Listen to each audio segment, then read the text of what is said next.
introducing you to our two guests today, who is Noel Renaud and Gabrielle Gincola.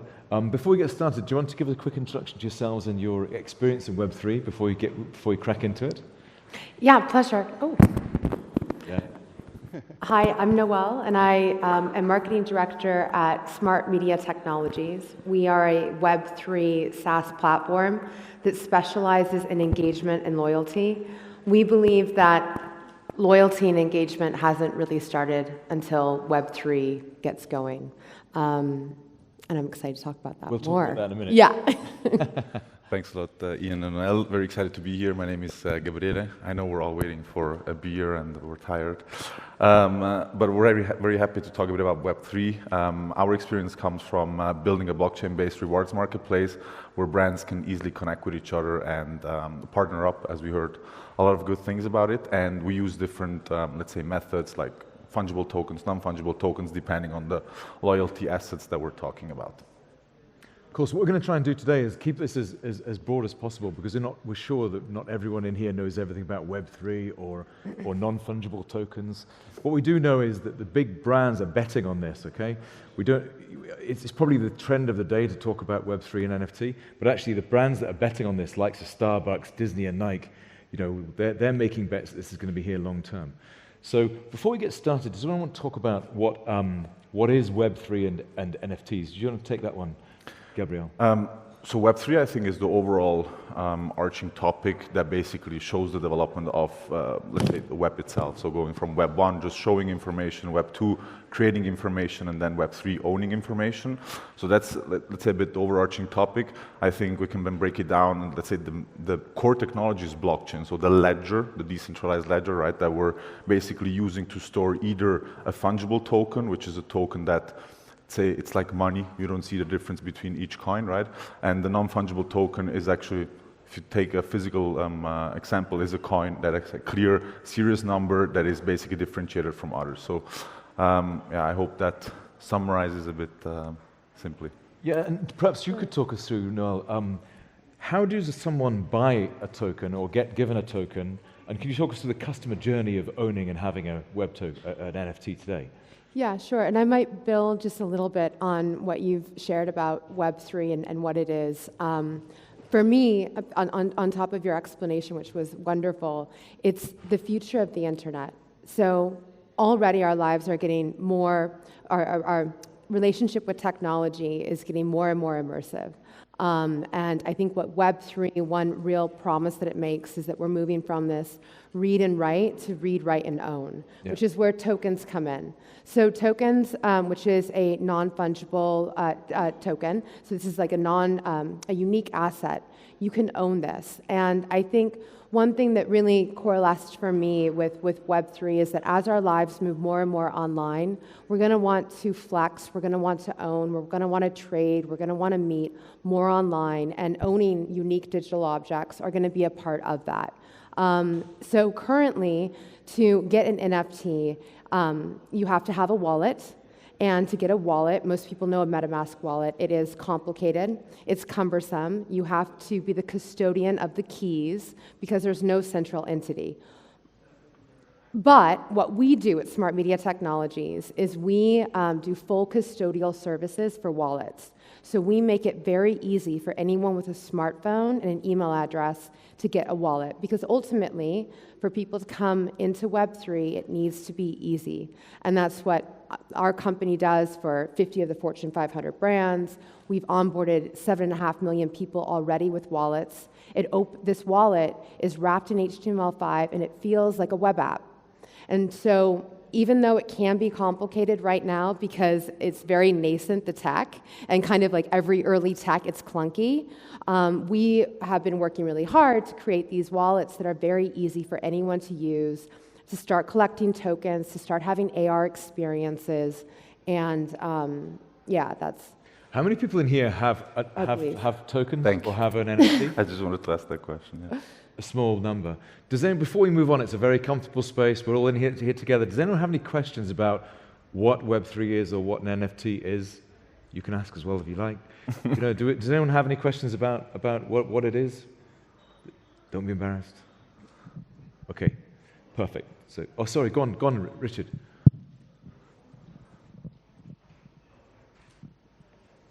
Yeah, hi, Richard Dutton. I just interested you in making it easy to own a wallet, because the experience of so many people with MetaMask and just has not been that. And I'd just like you to, if you could expand on why it's easier and what you're doing that makes it easy, because I think if you have done that, then there's some great opportunities. Question, do you want to talk through the process of MetaMask today, where you go the normal process for buying an NFT?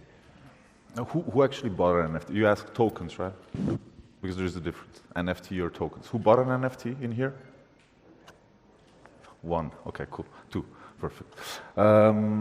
So it's actually not that difficult to be fully transparent. A lot of people talk about it's difficult. You just need a bit of patience, and that's what most people don't have. That's why Instagram is working so well, instant gratification. Now, if you look at opening let's say a normal decentralized wallet, so basically a non-custodial wallet, it's not owned by anybody then besides you.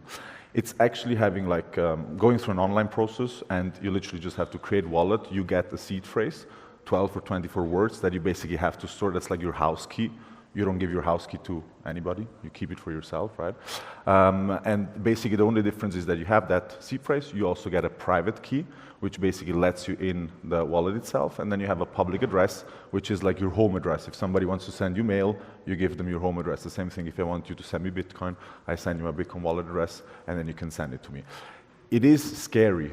And when we think about Rory, that's why I haven't done when we think about Rory, what he he talked about, there is, and I have the same thing. Like if I send tokens to somebody through my normal non-custodial wallet, I recheck the address 5 times. I see that everything is correct, because if you do a mistake, it's done. And that's the thing that scares a lot of people. And that, of course, if we think about, we had many big, large loyalty programs here. If you have 100 million users, 200 million users, your support lines will go hot. You will have 10, 20 million customers calling you and saying, where is my private key? Where are my points? And that's why I think, or in this case, where are my tokens? And that's why I think that a lot of people talk about that it's complicated, but it's more than complicated, it's stressful, because with the you use your bank account, you align your bank account, you then buy crypto.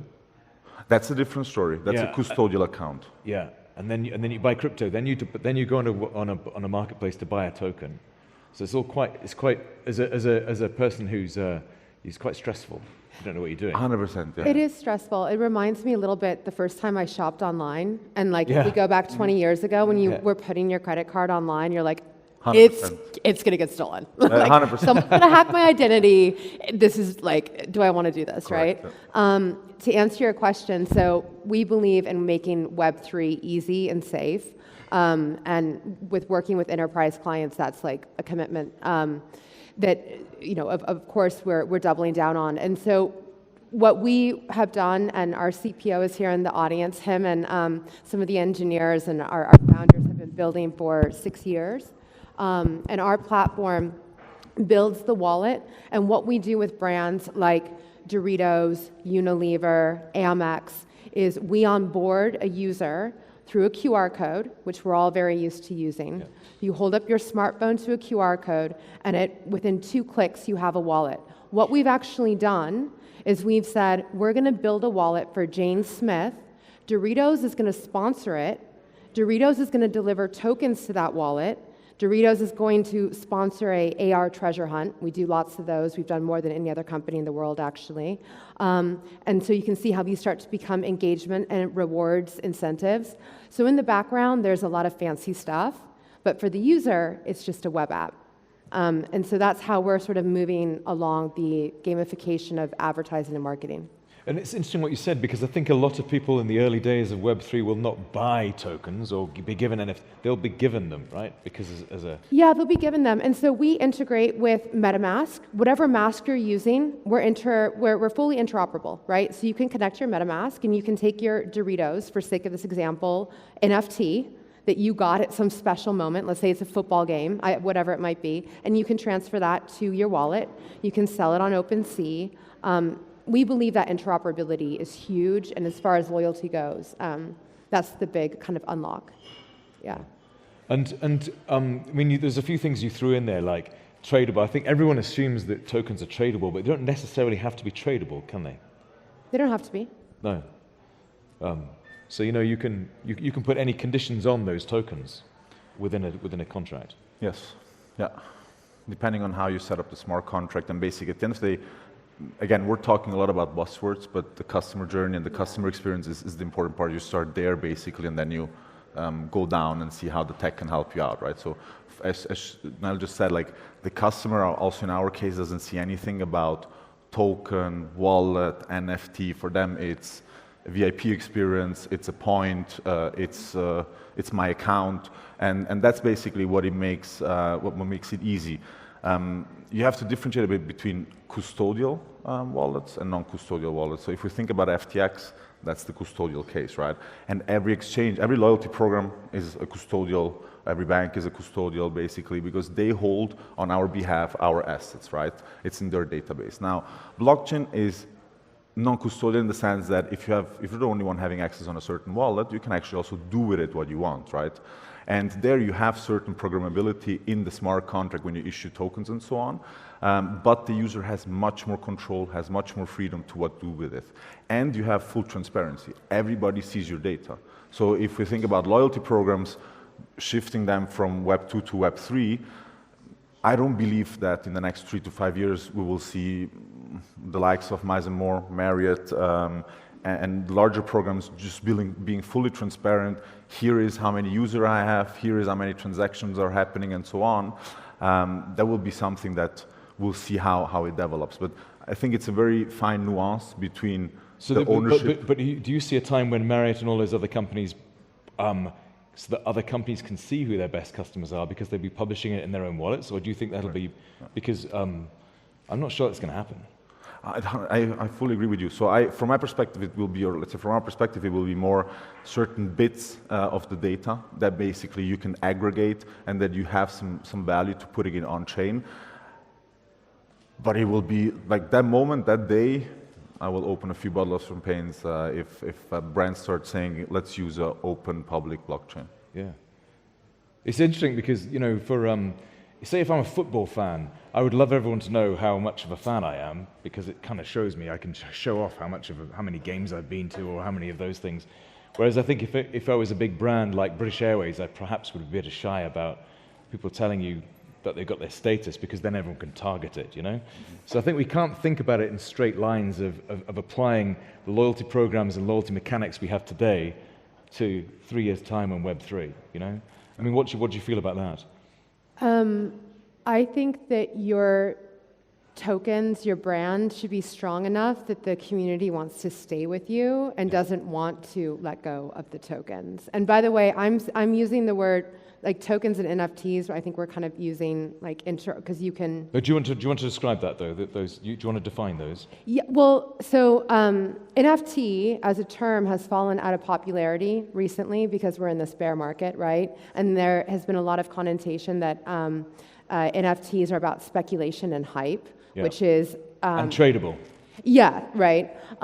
So that's not at all what we believe. We believe that NFTs are actually a form of how you can engage. We believe that it's all about the utility that they can unlock. And I think that when you look at NFTs, how you can reward them to your customers, how they can collect them as membership tokens, as status, right? Yes, badges. As badges, as a way to organize your top customers, as a way to bring them offline or to give them certain access. So when we look at the Web3 technology, it's really going to supercharge what we can do with our current loyalty programs in that way.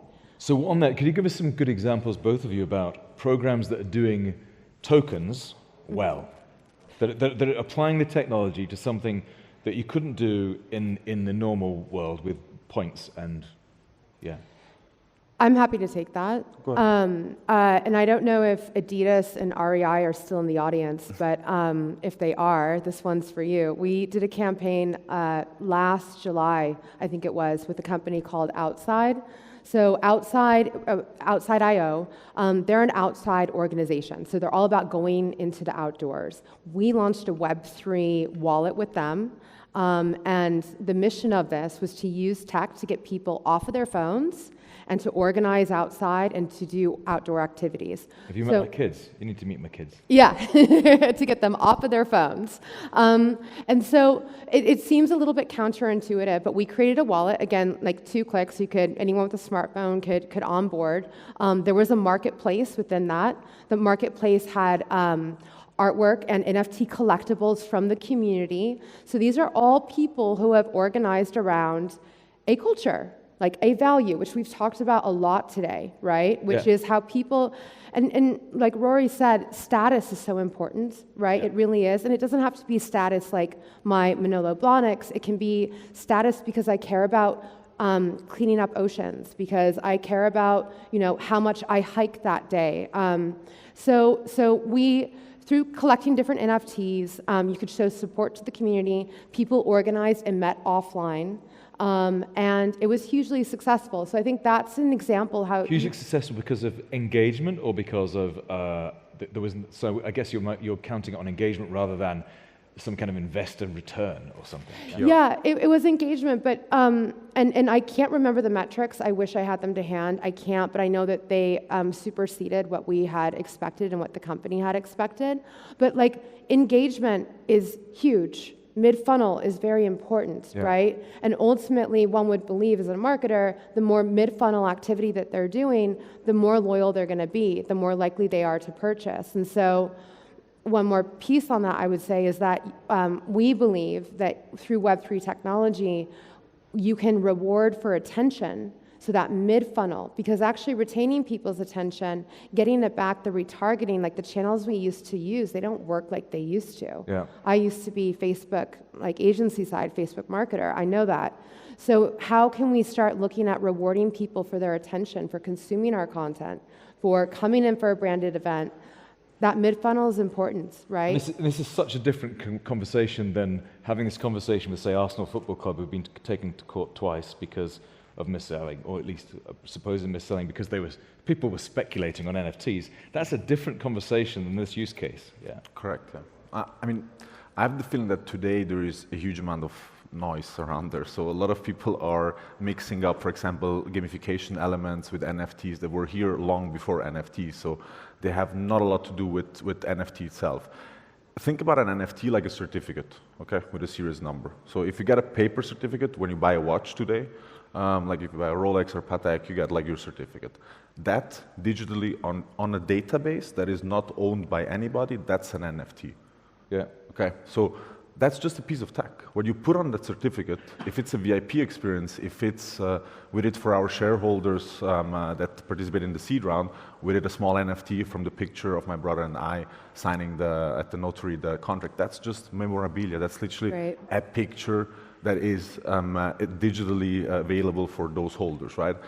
But that's a huge, I think, misunderstanding that the whole market is doing, that they mix up gamification with NFTs. You see Starbucks, it's nothing else than a game at the end of the day.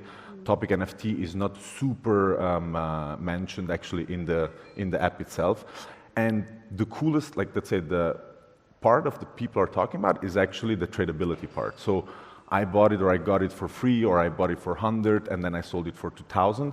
But that's when you want to get into the crypto community. So there is a market, the crypto market, where there are a huge amount of people that have a lot of purchasing power and they want to spend that money. They want to spend their Bitcoins, their Ethereum, and so on. And of course, when you have cool NFT projects, and one from my perspective that is really, really cool and hits from my perspective at least all the checks, is the VFriends from Gary Vee. I don't know who knows Gary from the US. Yeah. Who is a holder, by the way? Huh? Are you a holder? No, I know Gary Vee. But you know okay, cool. Yeah. He basically did this NFT, which is, again, purely decentralized, so you really own the NFT. It's not Starbucks, for example, you don't own, it's a custodial wallet, so you don't own really the NFT and the points in there. Now, Gary Vee did basically an NFT where the first part is like a small artwork, which he literally scribbled down. He's a celebrity. Yeah, an influencer, like me. Yeah, correct. Yeah. but not really. Around 30 million, 30 million members. Like, no, basically, what he did is NFT that has a small, like an artwork, and his goal is to recreate a bit the Disney ecosystem, right, with all the characters, Mickey Mouse and so on. He did his own characters, and he attached behind each NFT a conference ticket. So he has a yearly conference for the next 3 years. You can go to the conference. You have utilities like a 10 minutes FaceTime call with him. You can go at the NBA game, have like the front side seats. There are a brunch. And like effectively, NFT is your key. Yeah, correct. And that's basically your membership, essentially, right? Yeah. That gives your contract. Correct. Yeah. That gives you access to that to those specific benefits, and that is, I would say, one of the best NFT membership programs, I would call it.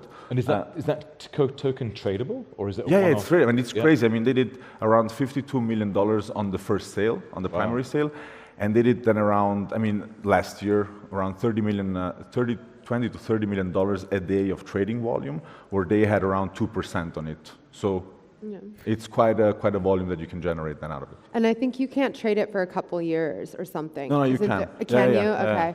Yeah. I think it's a really great one, this example. But so Gary's a marketer. He's like the Michael Jordan of marketing, right? Sure. And so all the people who follow him, they also have that passion. True, but it doesn't mean that it automatically works. We did an NFT with UNICEF where we told them from the beginning it won't work. They said, yeah, we have 3 million followers on Twitter, and so when we communicated, we'll sell for sure 30 or 70 NFTs. I don't know how much it was super limited. They sold 3. Yeah. Because it's not just communicating it out, having a certain community and so on. It is really educating people. Like if you look at Gary Vee, he did 1 year of educational campaign without selling anything. Yeah.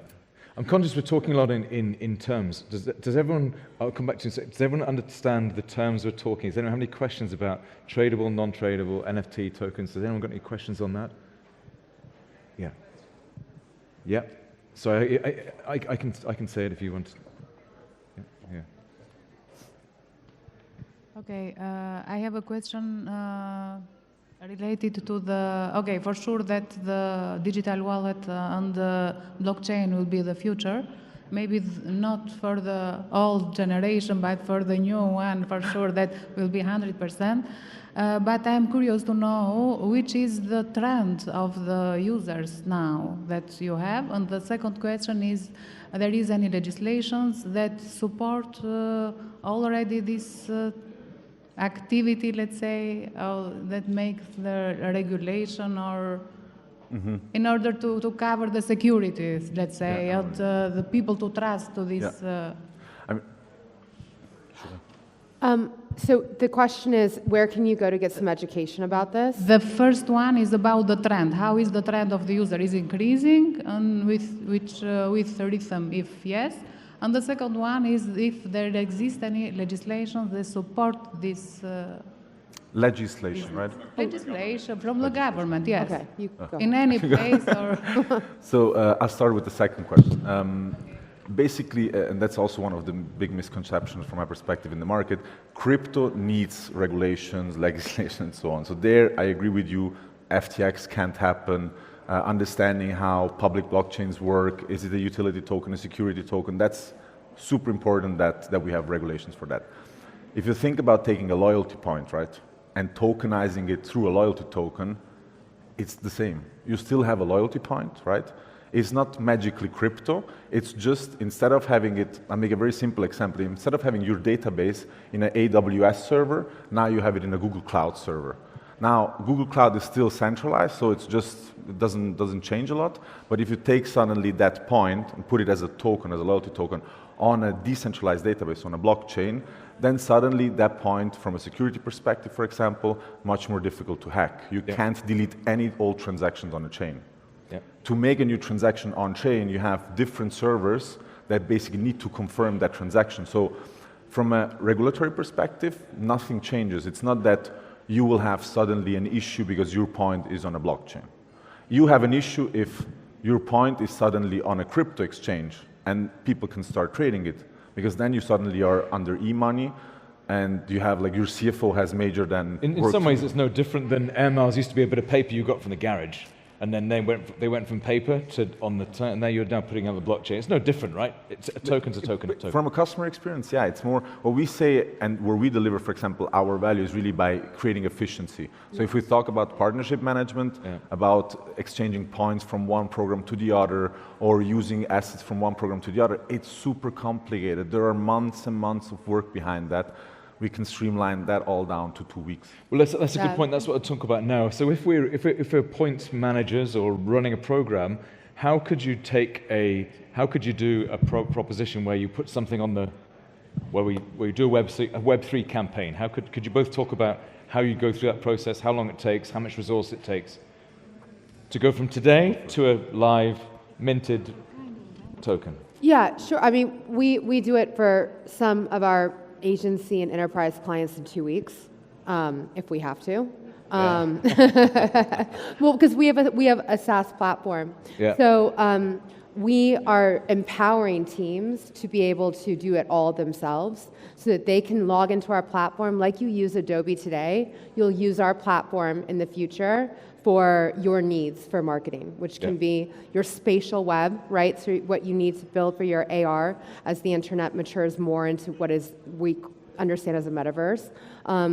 We have another part of our platform, which is where you can build, drag and drop, no code needed, your NFT activations, right?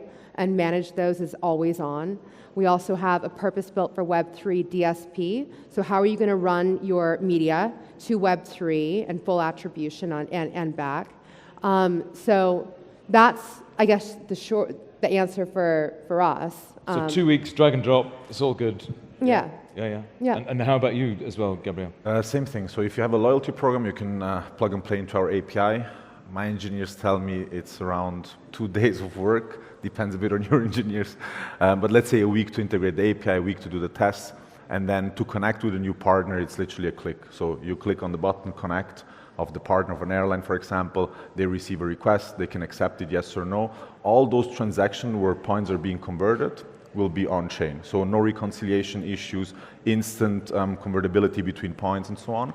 And you can also basically take your whole points bank and put it on-chain if you want. So you can decide only exchange transaction or all the transactions. And to create an NFT, that's literally like if you have the assets, if you have the information here, it takes you 5 or 10 minutes. Yeah, I mean, I think that's always, it's like knowing what you want is usually 100%. Like if you don't know, correct. If you don't know what NFT it's not you hard. want, it's deciding exactly 100%. What your strategy 100%. is. But if you think about a status match campaign, something very, let's say, classic, like the data is here, it's fairly clear and so on, you can create that literally in 10 minutes. Yeah. And just quickly, just to finish, where do you think we're going to be in 3 years' time? So wind the clock back, wind the clock forward 3 years' time, where are we going to be with NFTs? What's going to be happening? So I believe every person's going to have a wallet. Your wallet's going to be your new identity. We were talking about everything's about the least friction, right? So humans want the easiest route.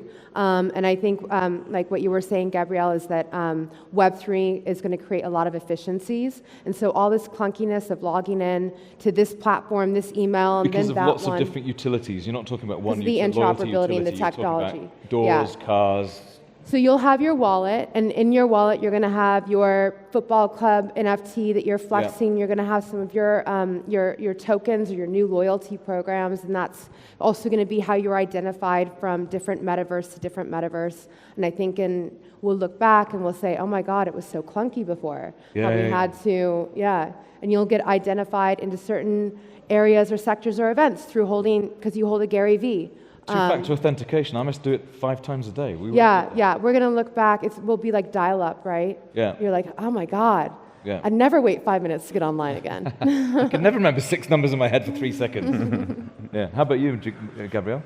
I see the same way. I also think that wallets. I think wallet will be one of those buzzwords like email, for example, that will be used on a daily basis. I mean, like if you think about how many times you use the word internet in your daily life. You say, I go on Spotify, I go on, I don't know, on Amazon, I go on Netflix. You don't talk about I go on the internet, right? Yeah, no. And we really believe that it will be the same thing. So customers don't need to understand that it's blockchain, that it's cryptographic, that it's an NFT, a fungible token. Who cares?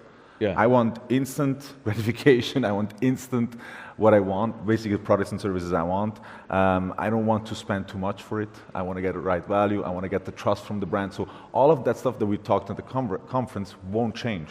Yeah. It will be enhanced through technology, but customers will just use it and we'll have billions of people on chain with wallets and so on without knowing it. No, perfect.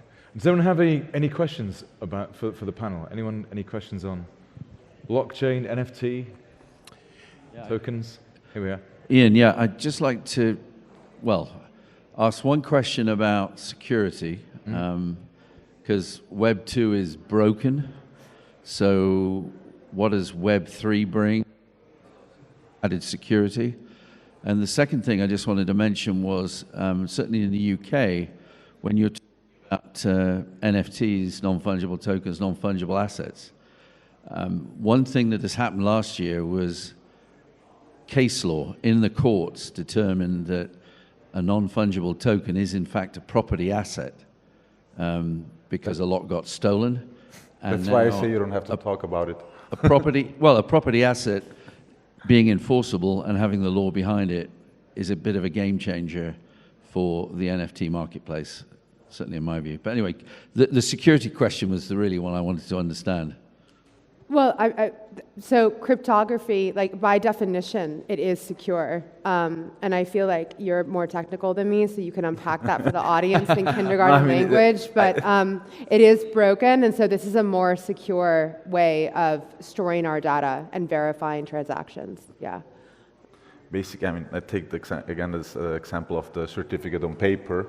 And again, also there is a certain degree how much you can forge a certain document, right?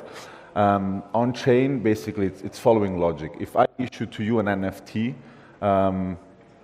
let's not connect it to a physical product. I just issue to you an NFT, right? That NFT is unique on the Ethereum, and if it is on the Ethereum blockchain, is it unique on the Ethereum blockchain, right?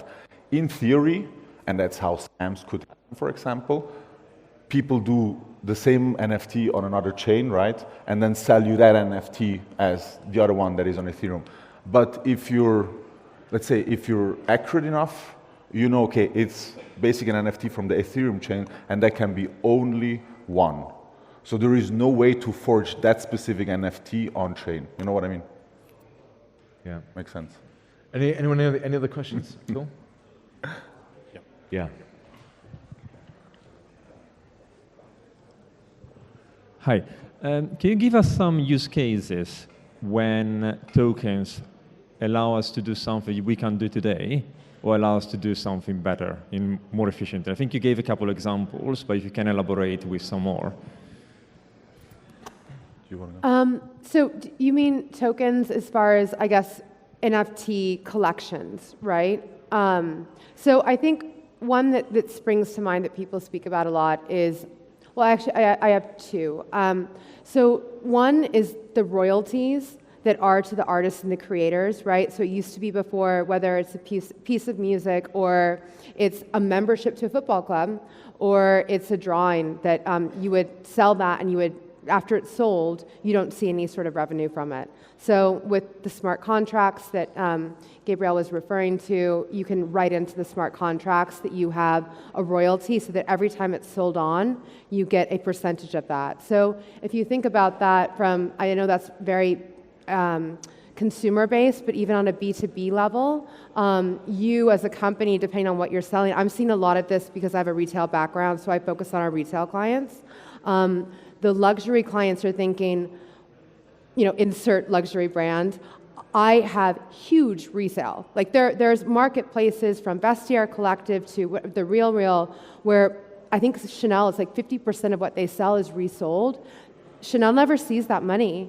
They never see any of that market.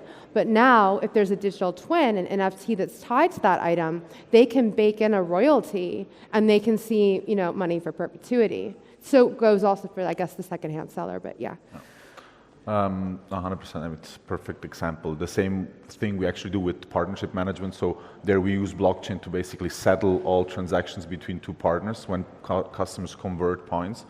And the logic there is really, you could do it with a central database, right? But the bigger we're getting, the more value is in that database. So everybody has, again, to trust Kibi, that, sorry for the wording, that we don't fuck up, basically. Now, if you have different nodes, that doesn't happen because you have to attack each node, or let's say at least 50% of the nodes, to actually be able to write new and wrong transactions on chain. So from a security perspective and from an efficiency perspective, it's a huge deal. Again, it's a small nuance that then generates a huge efficiency play on an application level.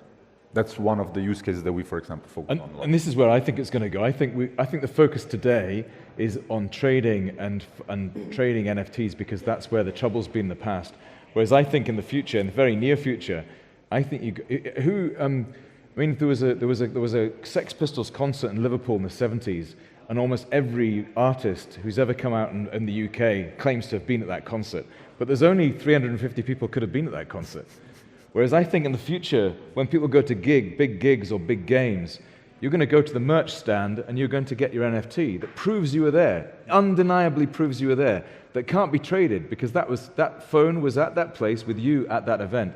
And I think that's what's going to happen. I think it is. So we're doing NFT ticketing for one of the most well-known events in the world, and you'll receive the ticket as an NFT, and think of it just as a unique, set of numbers. And so it'll come as an NFT, and then because our NFTs are geo-aware and they're augmentable, when you walk into the stadium, it will then augment, kind of blow up in confetti, and that's going to become then some sort of gift or reward. It might be $5 off of a beer, it might be $5 off of merch, and then when you go in to actually see the concert with Sex Pistols, at the moment that song hits, the big song, Rory was saying, Hotel California, you can get an NFT delivered to you that's the memorabilia, so you're legit one of the 350 people. Yeah. And then you can flex that, and then you can go and sell it, and that's a moment of loyalty and engagement that is really valuable, I think. Yeah. My daughters have my Nebworth ticket on the wall in their bedroom, but that was a long time. Yeah. I found it at the loft. They love that. People are going to do that in the future. It's going to be a sign of status. As you said, as Rory said. I think people like to collect. They like to flex. They like to organize around events that will continue. I'm very conscious we're between you and a cocktail. Does anyone have any more questions? It's a safe space to ask anything you like on NFT. Here we are. Yeah.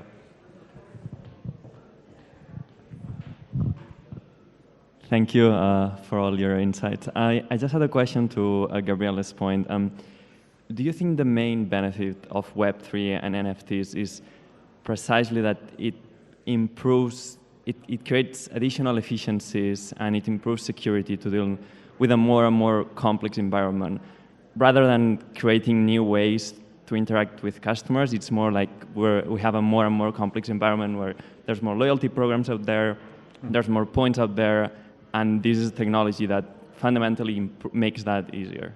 Yeah, 100%. And I mean, a very simple example, before the internet, everybody went to a store, buy something, right? So why change that?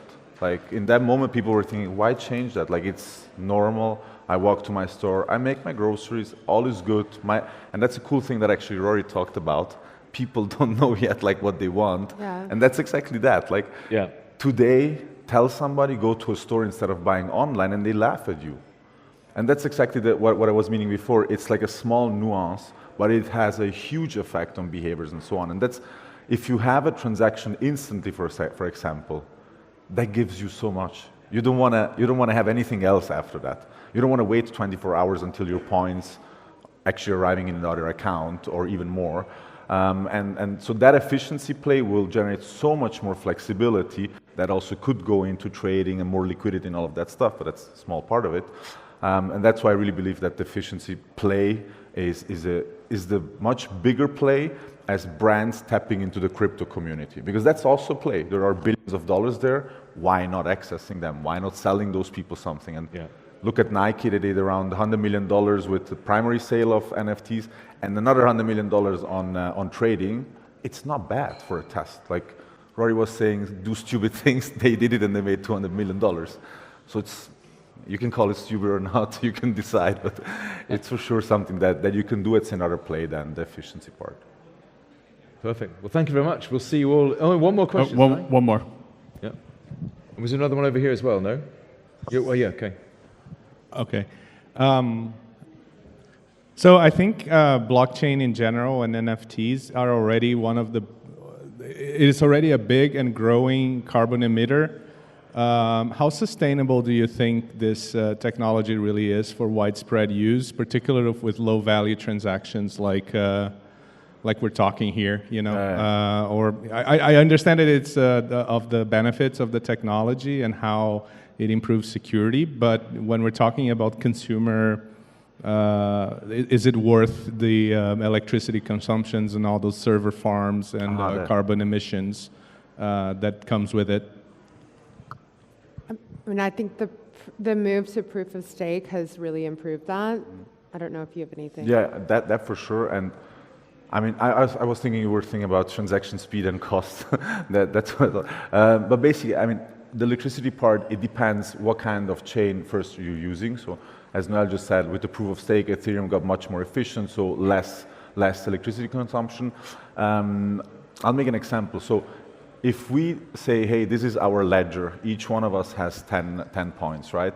And now we three define if that's correct or not. Yeah. The potential to manipulate that ledger is pretty big, because I would have to convince Noel or you basically, hey, Iain doesn't have 10 points, he only has 5 points, and then suddenly that's in the transaction, right? If I have all of you here that basically take part of that confirmation, it takes us much longer, it costs us more time, right? But it is much more secure, because I need to socially hack basically more people. And that's the issue with blockchain. So if you have a public blockchain, it's super secure, right? Because there are a lot of nodes, but transaction speed is low, costs are high, and you have a lot of servers behind. If you take a permission-based blockchain where you basically use, let's say, the technology itself, and then you define how many nodes do I actually have. So we, for example, have a permission-based blockchain. We have only a certain amount of nodes that increases the security to a central database, but doesn't produce as much, let's say, server costs or electricity as an Ethereum blockchain, as a Bitcoin blockchain, and so on. And I also think that public blockchain most probably will be more the topic for NFTs and not for bringing hundreds of millions of people or billions of members basically on chain. I don't think that will be on a Ethereum or on a Polygon or something like that. Right. Yep. So there was one more question here, and then I think we're going to have to go to the bar. I need a drink. Me too. Last question, yeah. Thank you. It was very interesting. I think we need still education. As you saw, most of us, we don't have NFTs, and we are not yet into the Web3 completely. I have a question more from a statistical point of view. Did you notice which are the markets that there are early adopters, and if a brand would like to decide to get onboarded, which will be your recommendations, because you see that there's already active users? So I'm referring in Europe mainly, because I know the situation globally could be totally different, but what about Europe? Which are the countries that you see actively increasing the usage? Thanks. That's a great question. I mean, I was going to say Asia, right? So we know that they've been collecting and gamified behaviors. It's been a way of life in Asia for a long time. I would say the UK, because we've done so many campaigns in the UK. What do you think in Europe? I was also thinking, question. It's a super good question for Europe. Good question. I saw once, but I don't know how reliable that statistic was. France? That in Italy, Bitcoin or crypto in general was already the fourth highest payment method, for example. I would say UAE, super strong. I mean, outside of Europe, fuck. Sorry. I would say DACH region, you have a pretty large exchange coverage, so from exchanges itself where you can trade crypto. So I would just assume, without seeing data, that there you have quite a high coverage. Where else? Turkey is not anymore EU. Turkey is super strong in crypto. I think France. There's quite a few Web3 companies that are based there. I mean, there are a lot of Web3 companies. The question, I think you're asking more for consumer penetration which is the country with the highest consumer. Now, in Europe specifically, I couldn't tell you. I can tell you that Switzerland is a pretty good place for regulatory perspective. We have the Crypto Valley, so here it's for sure, from a regulatory perspective, it's nice. Perfect. Well, thank you very much. So thank you very much, Gabriele Giancola, and thank you very much, Noel. Thank you very much. Thank you. Thank you. Thank you.